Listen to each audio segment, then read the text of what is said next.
একদম সুপ্রিয় দর্শক, চলে আসলাম এই মুহূর্তে পাওয়া সবচেয়ে গুরুত্বপূর্ণ আবহাওয়ার নতুন আপডেট নিয়ে। ইতিমধ্যে আঘাত এনেছে প্রবল শক্তিশালী ঘূর্ণিঝড় ডেটোয়া। উপকূলে 2 নম্বর হুঁশিয়ারির সংকেত। রাতের মধ্যেই আসতে চলেছে মেঘ বৃষ্টি।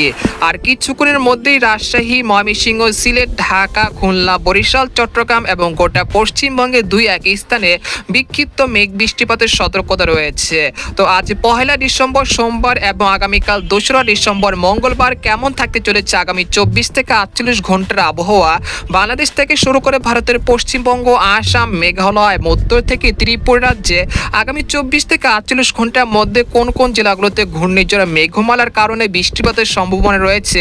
এছাড়া বঙ্গোপসাগরে কয় নম্বর সতর্ক সংকেত আসতে চলেছে এবং এই মেঘগুলো কবে নাগাদ কাটতে পারে। তো এই বিষয়ে আরো বিস্তারিত জানতে হলে ভিডিওটি সম্পূর্ণ দেখতে থাকুন। আর আপনি কোন জেলা থেকে খবরটি দেখছেন, আপনার জেলার নামটি আমাদের কমেন্ট বক্সে জানিয়ে দিবেন। আর সবার আগে সর্বপ্রথম সেটি খবর জানতে আমার চ্যানেলটিকে সাবস্ক্রাইব করে রাখুন। এবার জেনে নেওয়া যাক এক নজরে উপগ্রহ চিত্রে চলে আসলাম। তো এখান থেকে সরাসরি লাইভের মাধ্যমে দেখতে পাচ্ছেন যে এই মুহূর্তে ঢাকা, খুলনা, বরিশাল, চট্টগ্রাম, ময়মনসিংহ, সিলেট এবং গোটা পশ্চিমবঙ্গের আকাশ কিন্তু এই মুহূর্তে আংশিক মেঘলা থেকে মেঘলা রয়েছে।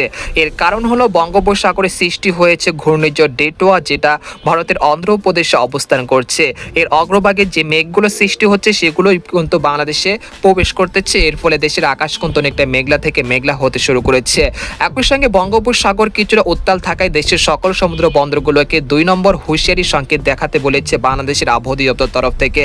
এবং এই মুহূর্তে ঘূর্ণিঝড় ডেটোয়ার সর্বশেষ পরিস্থিতি দেখা যাচ্ছে, এটা ভারতের তামিলনাড়ু থেকে চেন্নাই উপকূলে অবস্থান রয়েছে। এই অঞ্চলগুলোতে ব্যাপক ভারী থেকে অতি ভারী বৃষ্টিপাত হচ্ছে এই মুহূর্তে এবং এই অঞ্চলগুলোতে 7 নম্বর মহাবিপদ সংকেত দেখাতে বলেছে ভারতের আইএমডি তরফ থেকে। তবে এটা আগামী 72 ঘন্টার মধ্যে নিঃশেষ হতে চলেছে, অর্থাৎ শেষ হয়ে যাবে এবং আগামী 23 ডিসেম্বর থেকে বাংলাদেশের আকাশ কিন্তু অনেকটা পরিষ্কার হতে শুরু করবে। তবে এর আগে অর্থাৎ আজ রাতের মধ্যে রাজশাহী, চাঁপাইনবাবগঞ্জ, বগুড়া, তারপর হচ্ছে সিংড়া, মহাদেবপুর, পাবনা, সিরাজগঞ্জ, কুষ্টিয়া, নাটোর এই অঞ্চলে 2 স্থানে আজ মধ্যরাতের মধ্যে বিক্ষিপ্ত আকারে বৃষ্টি বা গুড়ি গুড়ি বৃষ্টিপাতের সম্ভাবনা রয়েছে কিছুটা। এছাড়া মেহেরপুর, শায়লকুপা, যশোর, চৌরাঙ্গা, লোহাগাড়া এই অঞ্চলগুলোতেও আজ রাত 3টার মধ্যে বিক্ষিপ্ত আকারে গুড়ি গুড়ি বৃষ্টিপাত বা হালকা মাঝারি একটি বৃষ্টিপাতের সম্ভাবনা রয়েছে। তাই আপনারা যাদের মাঠে ফসল রয়েছে সেগুলো নিরাপদভাবে সংগ্রহ করে রাখুন বা কিছু জিনিস দিয়ে সেগুলো ঢেকে রাখুন, যাতে করে সেগুলো যেন না ভিজে নষ্ট হয়। তো আপনারা দেখতে পাচ্ছেন যে ঢাকা, তারপর ফরিদপুর, মাদারীপুর, কাপাসিয়া, কিশোরগঞ্জ, মহাদেবপুর, মাদারীপুর, এখানে হচ্ছে মুন্সিগঞ্জ, নারায়ণগঞ্জ এই অঞ্চলের আকাশ কিন্তু বেশ মেঘলা থেকে মেঘলা রয়েছে এবং সময় যত যাবে ততই মেঘের আনাগোনা বৃদ্ধি পাওয়ার আশঙ্কা রয়েছে এবং এই মেঘগুলো থেকে আজ রাতের মধ্যে গুড়ি গুড়ি বৃষ্টিপাত হতে পারে রাজধানী ঢাকার মুন্সিগঞ্জ, নারায়ণগঞ্জ, কাপাসিয়া, কিশোরগঞ্জ। একই সঙ্গে রয়েছে বাণীস্থলী, কালিহাটি, টাঙ্গাইল, নাগারপুর, শিবালয়, বালিয়াকান্দি, ফরিদপুর এই অঞ্চলে বেশ কটি জেলাতে গুড়ি গুড়ি বৃষ্টিপাতের সম্ভাবনা রয়েছে। আগামীকাল সকালের মধ্যে খুলনা, সাতক্ষীরা, লোহাগাড়া, শ্যামনগর, বাগেরহাট, মংলা, পিরোজপুর, মাঠবাড়িয়া, খেপুপাড়া, তারপর বরিশাল, মতিরহাট, নোয়াখালী, ফেনী, চাঁদপুর, কুমিল্লা, তারপর ব্রাহ্মণবাড়িয়া এই অঞ্চলে 2 স্থানেও বিক্ষিপ্ত আকারে বৃষ্টি বা হালকা গুড়ি গুড়ি বৃষ্টিপাত হতে পারে। এতে করে ফসলের তেমন ক্ষয়ক্ষতির আশঙ্কা নেই, তবে কিছুটা বৃষ্টিপাতের কারণে ফসলের যে ইগুলো রয়েছে সেগুলো ভিজে কিছুটা নষ্ট হওয়ার আশঙ্কা রয়েছে। তবে এতে করে অনেকটা ক্ষয়ক্ষতির তেমন আশঙ্কা নেই। এছাড়া আপনারা দেখতে পাচ্ছেন যে ভারতের পশ্চিমবঙ্গের কলকাতা, খড়গপুর, পূর্ব পশ্চিম মেদিনীপুর, উত্তর দক্ষিণ 24 পরগনা, চন্দননগর, বর্ধমান, দুর্গাপুর, বানকরলিয়া, পুরুলিয়া, সিউড়ি, কাটোয়া, নালিহাটি, মুর্শিদাবাদ, কৃষ্ণনগর সবকটি জেলার আকাশ কিন্তু এই মুহূর্তে মেঘলা থেকে মেঘলা রয়েছে। একই সঙ্গে বর্ধমান, শান্তিপুর, আরামবাগ, চন্দননগর এই অঞ্চলে 2 স্থানে গুড়ি গুড়ি বৃষ্টি বা হালকা মাঝারি বৃষ্টিপাত চলছে এই মুহূর্তে।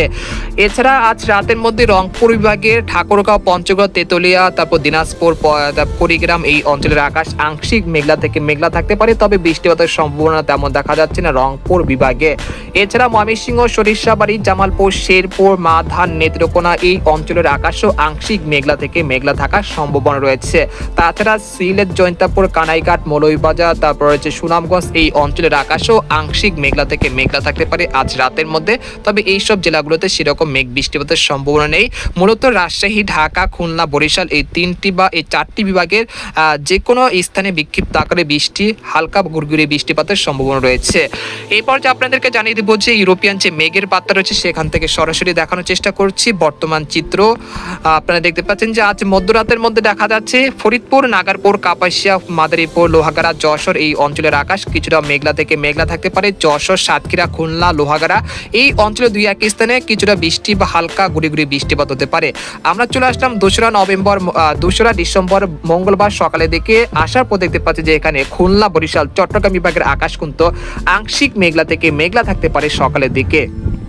এছাড়া ঢাকা, ময়মনসিংহ, সিলেট বিভাগের আকাশে কিছুটা কুয়াচ্ছন্ন আকাশ থাকতে পারে। শেষ রাত থেকে সকালের মধ্যে কিছুটা হালকা মাঝারি ঘন কুয়াশা দেখা মিলতে পারে ইনশাল্লাহ। তারপরে দেখতে পাচ্ছি বেলা বাড়ার সাথে সাথে দেখতে পাচ্ছি যে কিছুটা মেঘের আনাগোনা কেটে সূর্যের আলো দেখা মিললেও তবে মেঘে ঢাকা থাকতে পারে খুলনা, বরিশাল, চট্টগ্রাম এই অঞ্চলের বেশ কটি জেলা।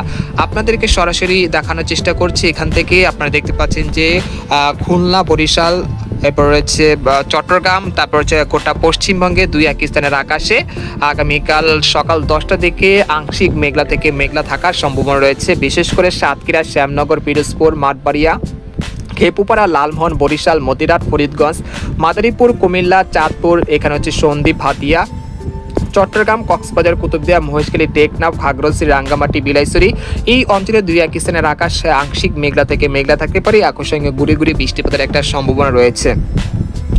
তাছাড়া ভারতের পশ্চিমবঙ্গের কলকাতা, খড়গপুর, বারাসাত, তারপর হচ্ছে হলদিবাড়ি, উত্তর দক্ষিণ 24 পরগনা, পূর্ব পশ্চিম মেদিনীপুর আকাশও বেশ মেঘলা থেকে মেঘলা থাকতে পারে।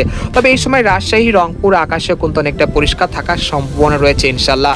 তারপর আমরা দুপুর 1টা দিকে চলে আসার পর দেখতে পাচ্ছি যে দেশের দক্ষিণাঞ্চল খুলনা, বরিশাল, চট্টগ্রাম বিভাগের আকাশ অনেকটা মেঘলা থেকে মেঘলা থাকার সম্ভাবনা রয়েছে। পাশাপাশি ঢাকা বিভাগের বিভিন্ন জেলার আকাশও বেশ মেঘলা থেকে মেঘলা থাকতে পারে। তারপর আমরা সন্ধ্যা 6টার দিকে চলে আসার পর দেখতে পাচ্ছি গোটা চট্টগ্রাম বিভাগের আকাশ কিন্তু বেশ মেঘলা থেকে মেঘলা রয়েছে। একই সঙ্গে গুড়ি গুড়ি বৃষ্টিপাত হতে পারে কক্সবাজার, কুতুবদিয়া, মহেশখালী, টেকনাফ, সন্দ্বীপ, হাতিয়া এই অঞ্চল জুড়ে। তারপর আমরা 23রা নভেম্বর বুধবার সকালের দিকে চলে আসার পর দেখতে পাচ্ছি যে এখানে দেশের উপকূলীয় অঞ্চল এবং সিলেট, ময়মনসিংহ এই অঞ্চলের আকাশে কিছুটা ঘন থেকে হালকা মাঝারি ঘন কুয়াশা দেখা মিলতে পারে। তবে ঢাকা, রাজশাহী, রংপুর বিভাগের আকাশে তেমন কুয়াচ্ছন্ন তেমন দেখা যাচ্ছে না, অর্থাৎ পরিষ্কার আকাশ থাকতে পারে। আমরা দেখতে পাচ্ছি যে এখানে লক্ষ্য করা যাচ্ছে যে 23রা ডিসেম্বর বুধবার থেকে দেশের আকাশ অনেকটা পরিষ্কার হতে শুরু করবে, যেটা ঘূর্ণিঝড় ডেটোয়ার কারণে যে মেঘমালা সৃষ্টি হয়েছিল সেই মেঘগুলো কিন্তু কেটে সূর্যের দেখা মিলতে পারে 23রা ডিসেম্বর বুধবার থেকে ইনশাল্লাহ। তো আমরা দেখতে পাচ্ছি যে বেলা 11টার দিকে চলে আসার পর দেখতে পাচ্ছি দেশের 8 বিভাগের 64 জেলাতে রোদের উপস্থিতি থাকতে পারে। সেই সাথে দেশের বিভিন্ন অঞ্চলে কিন্তু স্বাভাবিক আবহাওয়া পরিস্থিতি বিরাজমান থাকতে পারে বুধবার থেকে। তারপর বৃহস্পতিবার চলে আসার পর দেখতে পাচ্ছি যে দেশের আকাশ কিন্তু অনেকটা পরিষ্কার হয়ে যেতে পারে। একই সঙ্গে রোদ ঝলমলে আকাশ থাকতে পারে, সেরকম মেঘলা আকাশ এবং কুয়াচ্ছন্ন আকাশ তেমন দেখা যাচ্ছে না। অর্থাৎ 23রা ডিসেম্বর বুধবার দেশের আকাশে কিছুটা কুয়াচ্ছন্ন থাকতে পারে। তারপর 4টা নভেম্বর বা 5ই ডিসেম্বর থেকে দেশের আকাশ কিন্তু অনেকটা পরিষ্কার হয়ে যেতে পারে এবং উত্তর পশ্চিম অঞ্চল থেকে শীতল হাওয়া বইতে শুরু করবে এবং দেশের রাজশাহী, রংপুর, তারপর ময়মনসিংহ, ঢাকা, খুলনা, বরিশাল এবং গোটা পশ্চিমবঙ্গে শীতের যে আমেজ সেটা কিন্তু আবারও পুনরায় বৃদ্ধি পাওয়ার আশঙ্কা রয়েছে। তারপর 5ই ডিসেম্বর থেকে একেবারে 10ই ডিসেম্বর পর্যন্ত দেশের আকাশ অনেকটা পরিষ্কার থাকতে পারে, সেরকম মেঘলা আকাশ এবং বৃষ্টিপাতের সম্ভাবনা তেমন দেখা যাচ্ছে না। তবে আপনাদেরকে একটি সুখবর দিতে চাচ্ছি, আগামী ডিসেম্বর মাসের মাঝামাঝিতে বা শেষ দিকে বাংলাদেশে এই বছরের প্রথম শৈত্য প্রবাহ আসতে চলেছে, যেখানে সর্বনিম্ন তাপমাত্রা থাকতে পারে রংপুর, রাজশাহী, খুলনা বিভাগে যে কোনো স্থানে সর্বনিম্ন তাপমাত্রা থাকতে পারে 8 থেকে 9 ডিগ্রি সেলসিয়াসের কাছাকাছি। এতে করে এই অঞ্চলগুলোতে তীব্র ঠান্ডা পরিস্থিতি বিরাজমান থাকতে পারে আগামী দিনগুলোতে।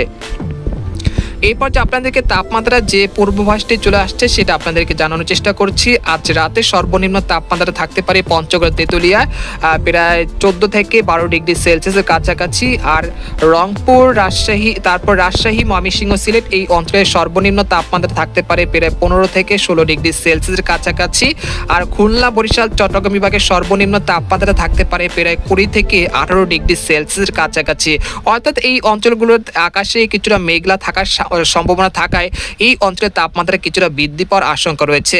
তারপর দিনের সর্বোচ্চ তাপমাত্রা থাকতে পারে চট্টগ্রাম বিভাগের কক্সবাজার, কুতুবদিয়া, মহেশখালী, টেকনাফ এই অঞ্চলগুলোতে প্রায় 25 থেকে 28 ডিগ্রি সেলসিয়াসের কাছাকাছি দিনের সর্বোচ্চ তাপমাত্রা থাকার সম্ভাবনা রয়েছে। তারপর 23 ডিসেম্বর বুধবার দেখা যাচ্ছে যে দেশের সর্বনিম্ন তাপমাত্রা থাকতে পারে পঞ্চগড়, ঠাকুরগাঁও, দিনাজপুর এই অঞ্চলে বেশ কটি জেলাতে প্রায় 12 থেকে 11 ডিগ্রি সেলসিয়াসের কাছাকাছি তাপমাত্রা নেমে যেতে পারে। অর্থাৎ এই অঞ্চলগুলোতে তীব্র ঠান্ডা পরিস্থিতি বিরাজমান থাকতে পারে আগামী 23 ডিসেম্বর থেকে। তারপর 4 ডিসেম্বর থেকে দেশের সর্বনিম্ন তাপমাত্রা দেখা যাচ্ছে রাজশাহী, রংপুর, ময়মনসিংহ এই অঞ্চলে কোথাও কোথাও প্রায় 12 থেকে 11 ডিগ্রি সেলসিয়াসের কাছাকাছি নেমে যেতে পারে। তাছাড়া ঢাকা, খুলনা, বরিশাল, চট্টগ্রাম বিভাগের তাপমাত্রা অনেকটা কমার সম্ভাবনা রয়েছে আগামী দিনগুলোতে। অর্থাৎ শীতের যে তীব্রতা সেটা কিন্তু এই মেঘ বৃষ্টিপাতের পরে কিন্তু বোঝা যাবে। অর্থাৎ বলা যাচ্ছে যে এই মেঘ বৃষ্টিপাত যেনই শীতকে আবারও পুনরায় ডেকে আনছে। এটাই ছিল আজকের পূর্বাভাস। তো আজকের খবর এখানে শেষ করলাম। সবাই ভালো থাকবেন, সুস্থ থাকবেন। আল্লাহ হাফেজ।